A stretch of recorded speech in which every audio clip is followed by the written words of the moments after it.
Hey everybody, it's Wyoming James. This is your parental advisory for the day. If you do not want your little kiddos seeing life and death on the farm, then have them stop watching now.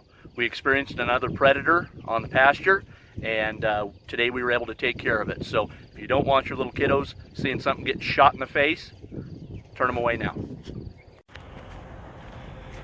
Hey everybody, Wyoming James checking in from the Urban Micro Farm.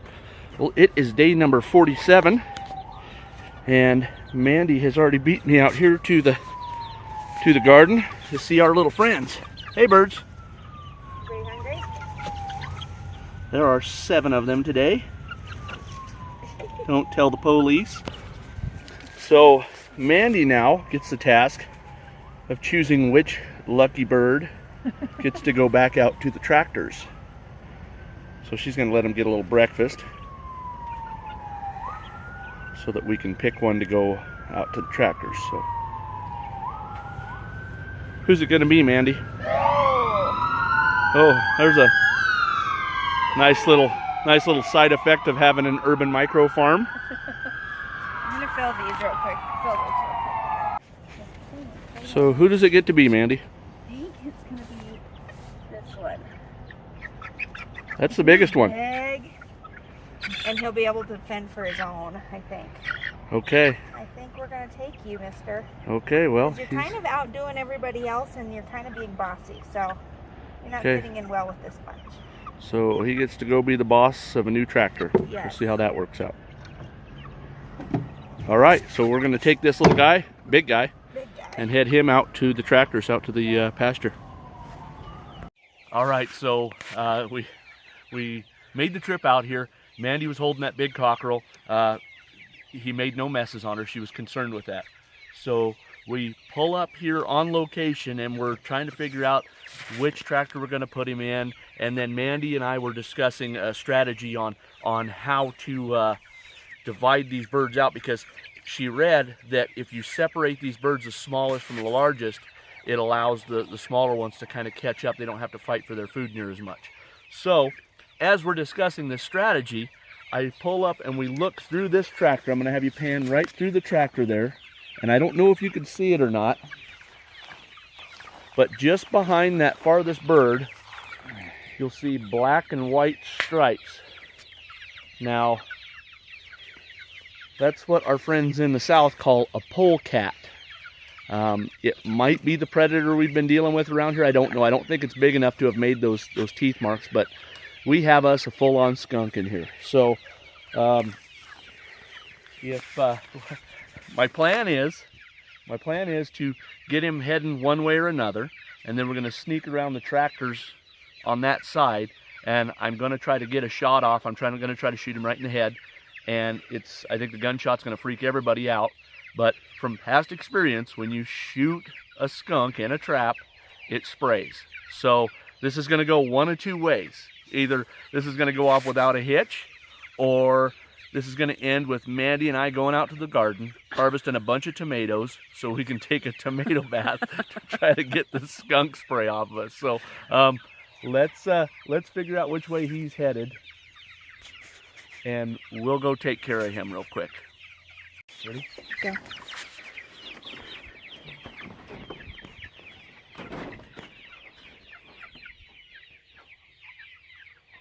Come on out.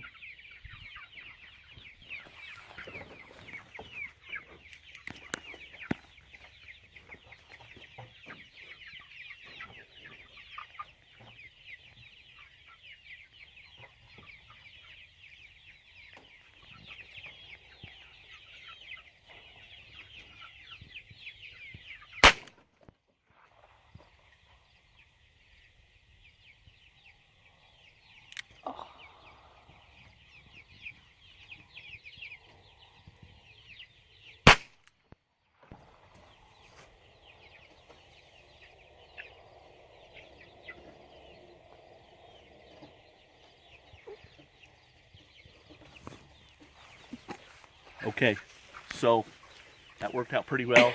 I don't think he sprayed. I'm not smelling it. So that's how we'll take care of the predators. on the chicken farm. I mean, I don't know what else to tell you. It's a necessary part of this. I could have taken him somewhere else and turned him out, but we'll have others to replace him. So the more of these we can take out of the pasture here, the better off we'll be ultimately.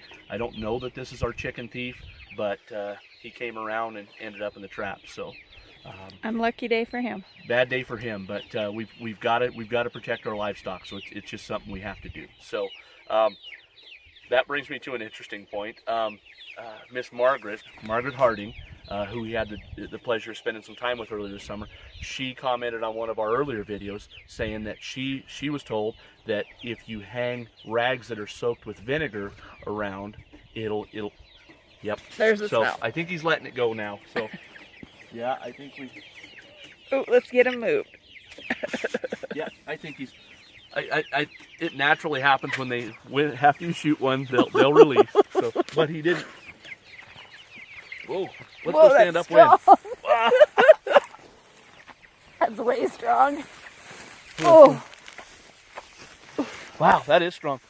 So we're gonna try to get upwind here. So yeah, so he turned her loose, but he didn't spray it directly. So that's good, man. That's good and strong. So man, he can't hardly stand it. So anyway, Miss Margaret told us, mentioned on there, if we hang rags that are soaked in vinegar, it'll keep the predators away. Now, does that work with skunks? I don't know. She mentioned raccoons, but it's clearing out now. I mean, maybe we're just getting used to it, but it's clearing out. So that's what we got to deal with here this morning. So let's get the tractors moved. Let's get a dead skunk dealt with, and then we'll move on.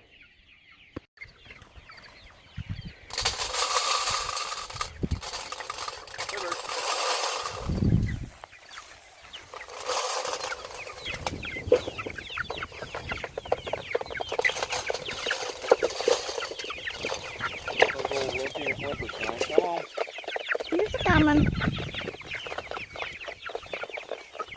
There, that gives you pretty much all of the free space you need to get going. Yeah. You can get that one out of there. I would just go move him real quick and then... Here, do you want me to? I'm afraid they're all going to come back here. Let's let the newness wear off and me walking around.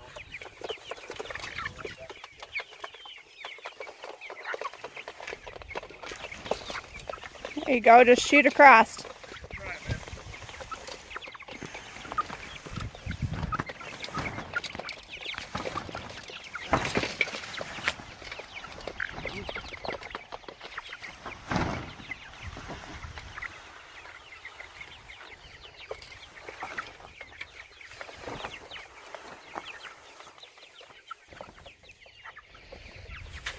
Look at him chasing those grasshoppers. Oh my gosh, they're so cute.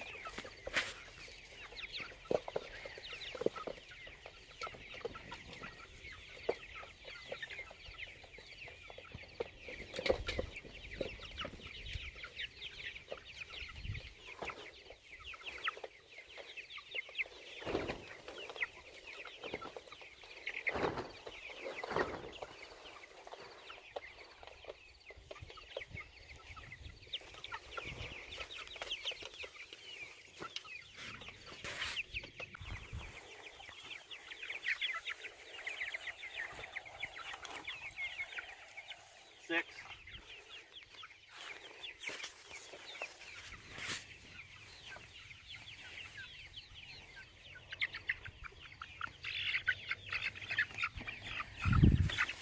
Seven and eight. You make that look easy.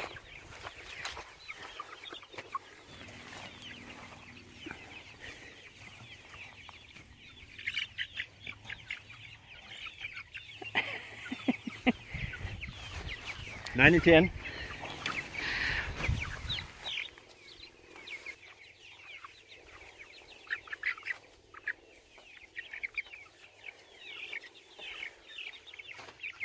Eleven and 12.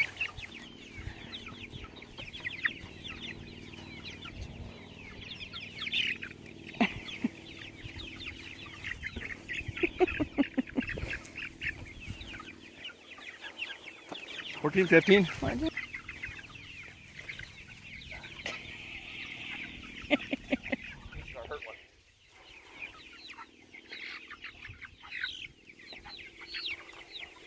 The 16, 17? Uh-huh.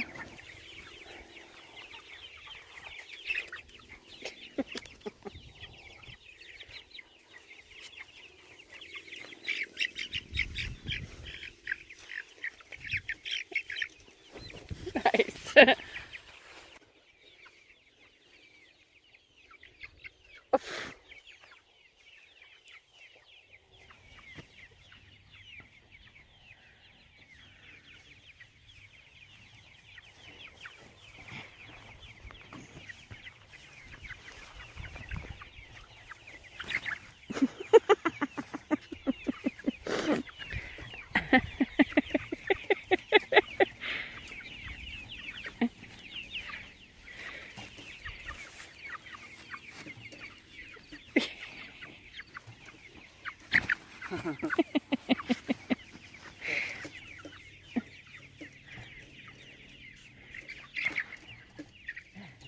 This you might need 2 hands.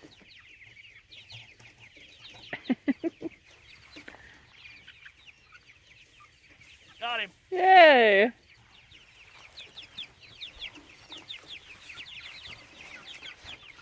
2021. Yep.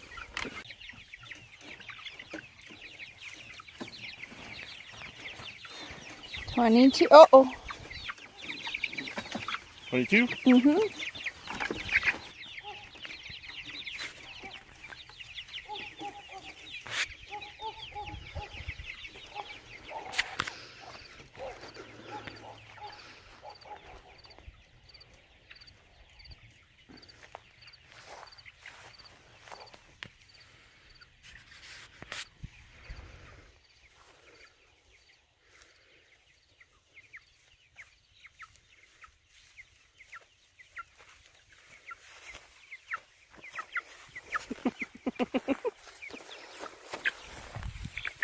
Oh, nice. 24.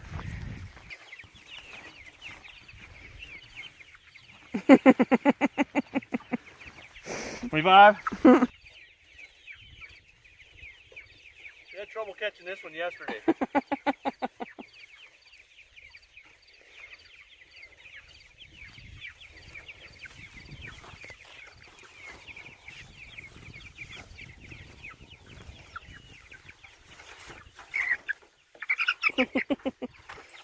$26. 26. I see those last 2 stragglers. Let's go get them. Hey, bird. Hey, bird.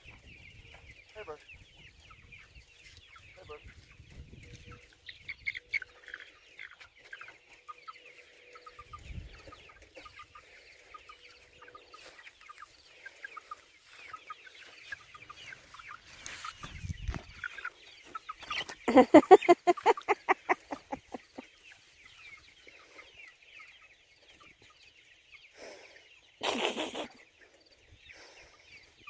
Winning.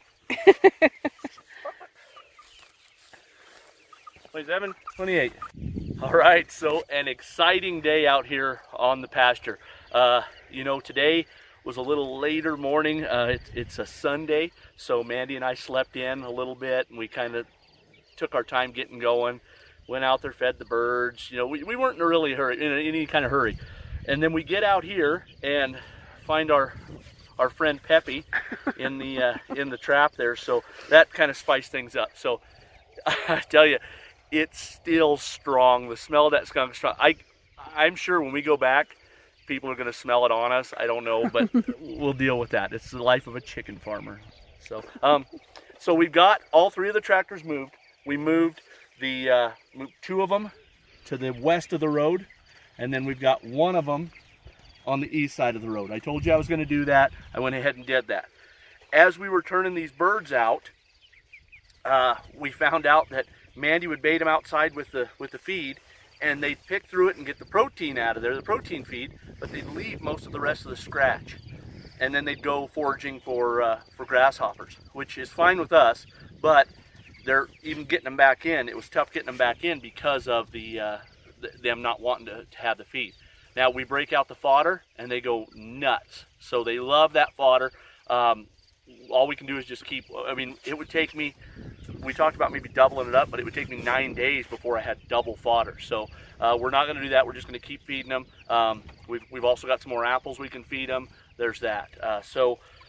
As we were holding the birds, picking them up, we realized that there's only 2 or 3, maybe 4 or 5 smaller sized birds. So we're going to leave them in there. We're going to let them fend for themselves. There's enough feed down. We get here in the mornings and there's still feed in those feeders. So we're going to leave that alone.